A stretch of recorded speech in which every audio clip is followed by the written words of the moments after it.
Pero qué potencia en el tema musical, en ese cover que hemos escuchado. ¿Le gustó? Sí. A mí me gusta decir cover. Vuelvo a mi rol. No, no volvamos a eso, Bueno. por favor, no vuelva. Volvamos al tema que estamos ajustados con Sí. el tiempo, amigo Rodrigo. Sí, sí, el tema, ¿a cuál tema? ¿Al tema musical o al tema? Si al- quiere al de volvemos O'Connor? al tema y lo volvemos a escuchar, ¿no? Pero sí, de todos modos, diga, O sea, en realidad, haga de locutor usted y diga qué banda tocó ese tema o qué intérprete. yo Caníbal, pero en realidad es el nombre del tema, el de Los Redondos, pero cantado, Yo tocado por vegano. O'Connor, de la banda Hermética. Hace muchos covers y uno de ellos fue la verdad que, ¿vio cuando un cover a veces supera incluso al original? Y mire que superar el original es muy difícil. Yo no me atrevería. Le reconozco que esas guitarras sonaban como más potentes que cuando sonaba Sky en Los Redondos de Ricota. Y bueno, pero tiene- no nos olvidemos que Los Redondos no eran una banda heavy. Un cordero de mi estilo, un caníbal de mi estilo. A veces tenemos el cordero y el caníbal adentro. Era el lobo y el cordero. Sí, ya sé, pero no quería decirlo. Caníbal. Pero yo estoy jugando con la canción. Déjeme, por favor. Pero ¿cómo no lo voy a dejar jugar a alguien como yo que se pasa la vida jugando? Y no en el casino, precisamente. Sabe que estábamos con el tema de la... De ese proyecto que hubiese transformado toda esta zona en otra cosa. De 1906 ya venía proyectando Ramos Mejía. Recién en 1910 logra plasmarlo con el contrato a Bailey Willis. Ya dijimos, él toma como ejemplo lo que pasó en Estados Unidos, la colonización de Estados Unidos a través del ferrocarril, y vio cómo se sortearon un montón de inconvenientes de índole de ingeniería gracias al estudio geológico. Así que él pensaba que la misma desventaja que tenía la Patagonia podía ser superada gracias a estos estudiosos de la geología, que encima Bailey Willis era ingeniero, o sea que tenía prácticamente todo el conocimiento junto. Le dio total libertad como director de los trabajos, sin necesidad de rendirle cuentas a nadie, a excepción de él, o sea, del ministro Ramos Mejía. Originalmente fue organizada para hacer estudios topográficos y geológicos para encontrar agua, especialmente en la región de San Antonio. Pero empezamos a mirar todos los proyectos que estaban involucrados o los que fueron desarrollados durante esos años de Bailey Willis. Tenemos el primero, del cual no vamos a hablar mucho, pero el proyecto Balcheta, que tenía como objetivo embalsar las aguas del arroyo Balcheta justamente para el abastecimiento de San Antonio. Está plasmado también en la obra de Bailey Willis, desde el punto de vista técnico, desde el punto de vista de la ingeniería. No lo voy a abordar, pero le voy a decir que es un estudio bastante extenso. Lo que sí le puedo decir desde el punto de vista histórico, que cuando lo termina Willis, va a Buenos Aires, lleva los informes, todos los mapas. Creo que le he mencionado en el programa pasado la cantidad de cartografía que dejó Bailey Willis. Y se lo lleva a Ramos Mejía para que lo presente en el Congreso. ¿Para qué lo tenía que presentar en el Congreso?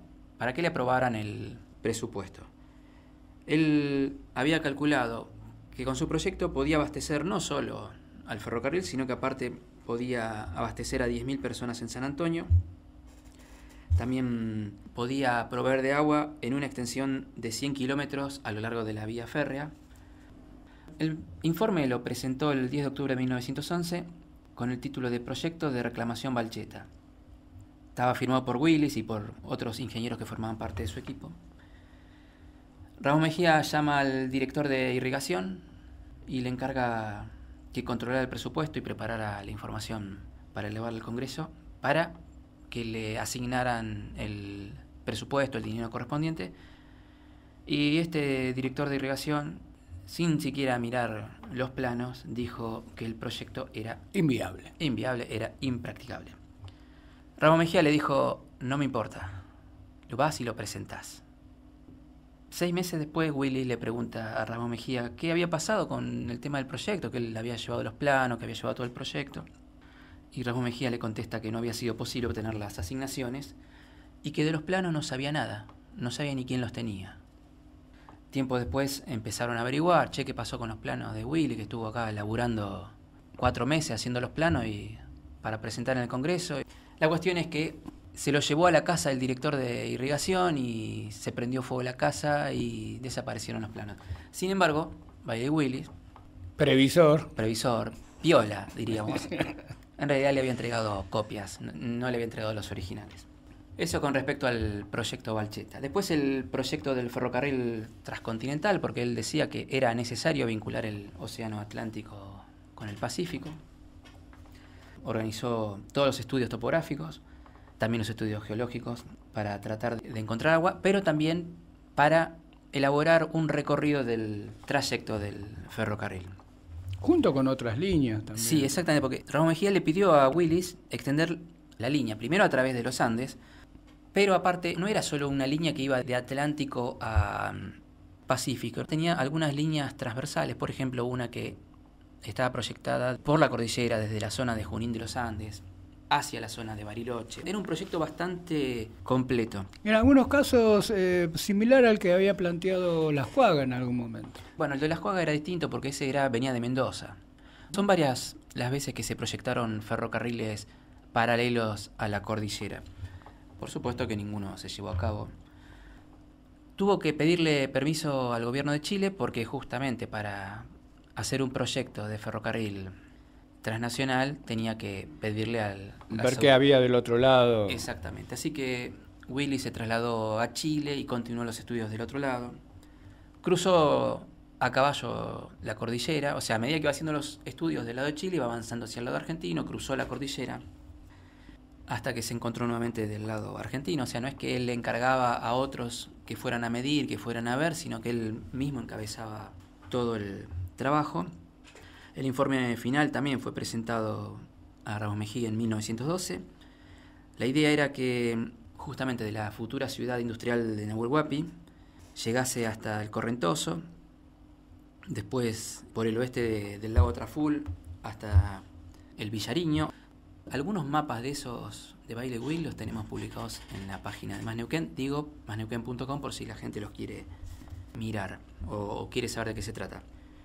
En 1912 la Comisión de Estudios Hidrológicos hace un receso en invierno y Willis es autorizado para ir a Estados Unidos, pero cuando vuelve en septiembre de 1912 una crisis ministerial, de lo cual hemos hablado justamente en el programa pasado, de los inconvenientes, de las vicisitudes que tuvo que pasar Ramos Mejía. Esta fue la primera crisis ministerial, fue interpelado en el Congreso, le pidieron la renuncia, pero el presidente Roque Sáenz Peña lo respalda, así que en esta primera oportunidad zafó, no le iba a pasar lo mismo más adelante. El hombre volvió y dijo, hola, ¿me extrañaron? No, le dijeron, y te están esperando en el Congreso. Ahí para noviembre le da instrucciones de este 1912, ¿no? A Bailey Willis, Ramos Mejía le da instrucciones a Bailey Willis para que examinase la costa del lago Nahuel Huapi. Tenía dos objetivos. Uno era elegir un sitio para establecer un punto terminal del ferrocarril a San Antonio, desde el cual obviamente después iba, como mencionamos recién, el recorrido a llegar hasta Chile. Y también un lugar adecuado para establecer una ciudad industrial donde se iban a elaborar todas las materias primas que se consumiesen en el lugar, se iban a elaborar en ese mismo lugar. Prácticamente iban a tener una autosuficiencia, dado que en la región tenían todo lo necesario para poder hacerlo. La energía la iban a sacar de una central hidroeléctrica, fíjese, estamos hablando del año 1912. Para eso había que hacer una división política nueva. Ramos Mejía tenía la idea de desarrollar una provincia en la cordillera. Para hacer esa provincia le tuvo que pedir a Bailey Willis que reuniera información sobre los recursos y toda la capacidad para sostener a una población. Y la ciudad más importante de esa nueva provincia cordillerana que no fue, iba a ser la ciudad industrial de Nahuel Huapi. Ese proyecto que se presentó, estoy mirando la fecha, 6 de febrero de 1913, el gobierno debería colaborar dándole autoridad de ley a todo lo que se estaba proyectando.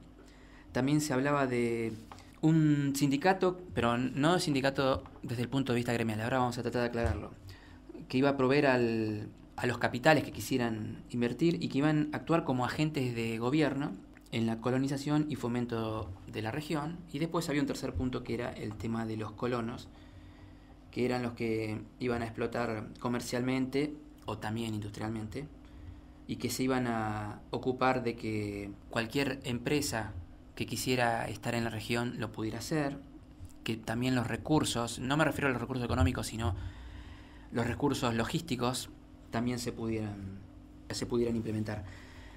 El sindicato, acá cuando estamos hablando de sindicato, estamos hablando de como una especie de representante del capital con algún poder financiero que pudiera ser el intermediario entre justamente el capital, el gobierno y los colonizadores. A esa institución le llamaba sindicato. Sabe que Bailey Willis en su proyecto dice que esta nueva zona, esta nueva provincia cordillerana con capital en Nahuel Huapi, iba a poder compararse con Suiza. Primero porque ocupaba más o menos la misma superficie de ese país y le calculaba que iba a tener sustento para más o menos unos 3 millones de habitantes, con las tierras apropiadas para agricultura, bosques, campos de pastoreo, y sostenida por la fuerza hidráulica para darle energía. Sin embargo, también él hablaba del turismo. El Parque Nacional ya estaba creado y él no hablaba de meterse adentro del Parque Nacional o meter la ciudad industrial dentro del Parque Nacional, sino que lo veía como aledaño y como parte del proyecto. Él hablaba de la colonización, de la industrialización y como colateral del turismo. Un visionario de aquello. La región que tenía que estudiar para fundar esta nueva provincia cordillerana iba a ser más o menos desde la zona de Junín de los Andes hasta Colonia 16 de octubre. Junín de los Andes en la provincia de Neuquén, más o menos latitud 40. Y Colonia 16 de octubre, estamos hablando de Chubut, más o menos latitud 43, acá estoy mirando el mapa. Una postilla muy pequeña. En esa colonia 16 de octubre se realizó alguna vez un plebiscito que fue muy importante para la Argentina, sobre todo con el tema de la relación fronteriza con Chile, en la que los habitantes eligieron a qué país pertenecía esa colonia, también llamado Valle Hermoso. Por supuesto, ganó la posición argentina. La ciudad industrial de Nahuel Huapi. Esta provincia cordillerana tenía que tener un lugar. Justamente a eso se abocó Bailey Willis para poder encontrar precisamente ese lugar adecuado para hacer la capital de este lugar, que iba a tener ferrocarril, que iba a tener doble acceso al Atlántico y al Pacífico. Tenía todo, tenía ganadería, tenía industrias madereras y también tenía minerales con los cuales poder abastecerse. La zona prácticamente tenía todo. Iba a tener energía eléctrica a través de una represa que se iba a construir. Ahí es donde tenía que empezar a buscar los lugares. Los lugares tenían que tener buenos accesos, primero para el ferrocarril, después el acceso fluvial para poder llegar a través de barco, navegando a través del río Limay. También tenía que tener estudios topográficos de suelo. Tenía que ver el tema del abastecimiento del agua, que si bien había ríos y había lagos, también hay que tener en cuenta de que hay que a veces superar desniveles. Y no es tan fácil, a lo mejor uno puede decir, no, sí, está el río, está el lago, pero ¿cómo hago para que el agua suba y pase por arriba de ese cerro para llegar hasta acá, por ejemplo? Y no tengo a los especialistas romanos. Pero no teníamos a Bailey Willis, que no tenía ningún problema con eso. Él en sus trabajos habla de una ciudad industrial, sede de la cultura y el saber y centro político de una provincia, que debía situarse sobre un ferrocarril transcontinental. Así menciona él en su obra el proyecto que él estaba implementando. El lago Nahuel Huapi fue el lugar que él dijo, bueno, acá tiene que estar, el lugar es este. Ahora, ¿dónde? ¿En qué lugar? Bueno, el lago Nahuel Huapi tiene bastante extensión. Los habitantes de Bariloche, cuando se enteraron de lo que estaba haciendo Bailey Willis, lo que estaba proyectando Ramos Mejía, dijeron, che, pará, a ver, están buscando una ciudad, ya está, ya la tienen. Nosotros, dicen. Pero Bailey Willis dijo que no le parecía adecuada porque estaba rodeada de alturas, de terrazas, que estaba expuesta a los vientos del lago y que aparte cuando soplaba viento había mucho polvo y que eso no es bueno para una ciudad industrial. O sea, a él en definitiva no le gustó Bariloche y empezó a buscar otro lugar. Miró la costa del lado sur del Nahuel Huapi, entre Bariloche y el Nacimiento con el Limay, dijo no, de este lado no, me parece que no. Miró del lado norte, tampoco, y al final se decide por una llanura, que era el sitio perfecto, porque él decía que estaba protegido de los vientos de la cordillera, porque tenía lomas al noroeste, no estaba directamente en la línea visual del Nahuel Huapi, pero él hablaba de que tranquilamente podía albergar 40.000 habitantes, que podía extenderse hacia el norte por el valle del arroyo Chacabuco y que podía tener una capacidad de hasta 100.000 habitantes. Él no solo ubicó el lugar, sino que también hizo los planos, diseñó avenidas, diseñó diagonales, prácticamente entregó el plano con todo el diagrama de la ciudad industrial del Nahuel Huapi y ubicó el lugar más o menos a unos 10-15 kilómetros más al este del valle por el cual corría el río Limay, en una brecha existente. Acá estoy leyendo textual del libro de la obra de Bailey Willis, de una brecha existente en la extremidad oriental, una segunda angostura, siendo la primera la que está en la desembocadura del lago Nahuel Huapi. Propuso que entre esa primera y esa segunda angostura, o sea, desembocadura del lago Nahuel Huapi, unos 10-15 kilómetros más adelante, otra angostura más. Eso iba a ser un embalse. No iba a usar de embalse el lago, sino que se iba a construir un embalse específico para proveer de energía eléctrica a toda esa gran ciudad industrial que estaba proyectada. Previó que los materiales de la construcción iban a ser de disponibilidad local, toda la madera, la arena, la tierra para los ladrillos, el pedregullo. También diseñó los abastecimientos de agua. La energía eléctrica, ya dijimos, una central eléctrica de 45.000 kilowatts, que para la época era bastante grande. Ese fue el proyecto que presentó, que no se concretó. Acá nos están haciendo gestos de que estamos pasados. Es verdad. El proyecto que tuvimos ahí nomás prácticamente, porque estaba la decisión de un ministro muy decidido que ayudó a muchas obras o que impulsó muchas obras acá en la región, que estaba convencido que para el desarrollo del país la Patagonia era vital y de suma importancia, y que finalmente no se pudo concretar a raíz de otros temas, de otros problemas, más que nada relacionado con lo político que hemos mencionado ya en el programa anterior. Dinero, energía, tiempo, ideas, que no digo que quedaron en la nada, porque mucho de eso se ha utilizado después para otros desarrollos, pero básicamente años de trabajo, años de inversión para que una decisión en el Congreso, en el gobierno, dijera no, eso no, listo, volvamos a lo anterior, que nosotros mandamos vaca, mandamos trigo y con eso andamos bien. Primero, la gente del Ferrocarril Sud no quería otro ferrocarril, y segundo, en el Congreso estaban los representantes de la provincia, pero esta zona no estaba representada, entonces claro, nadie defendía los intereses de esta zona.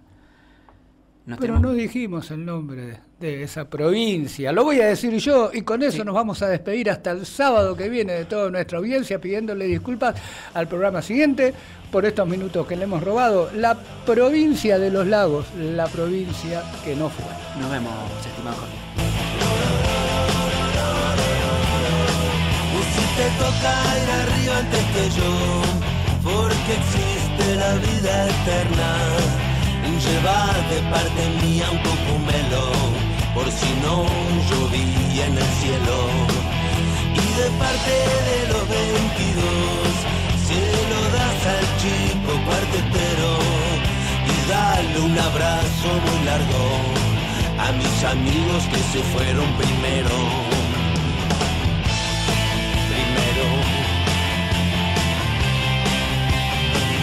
También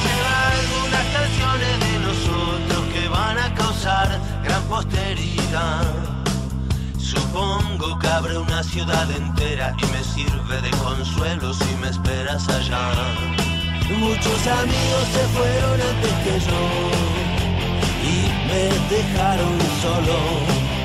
Por eso si en invierno hace frío, también bajo al infierno un poco.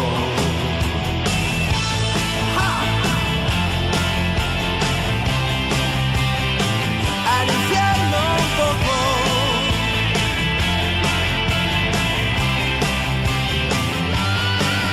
Supongo que nadie se va de todo. Espero que exista algún lugar donde los chicos escuchen mis canciones, aunque no los escucho opinar. Toma una lista de mis amigos, quiero convencerlos que vuelvan conmigo. Si no, van a esperar mucho, y hace mucho que los quiero ver.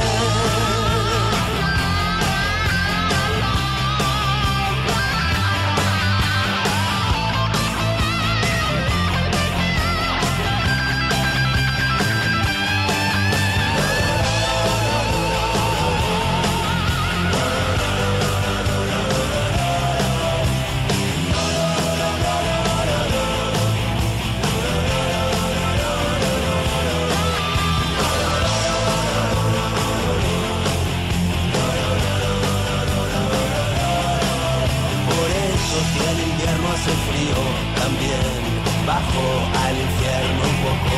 Toma una lista de mis amigos, quiero convencerlos que vuelvan conmigo. Si no, voy a esperar mucho, y hace mucho que los quiero.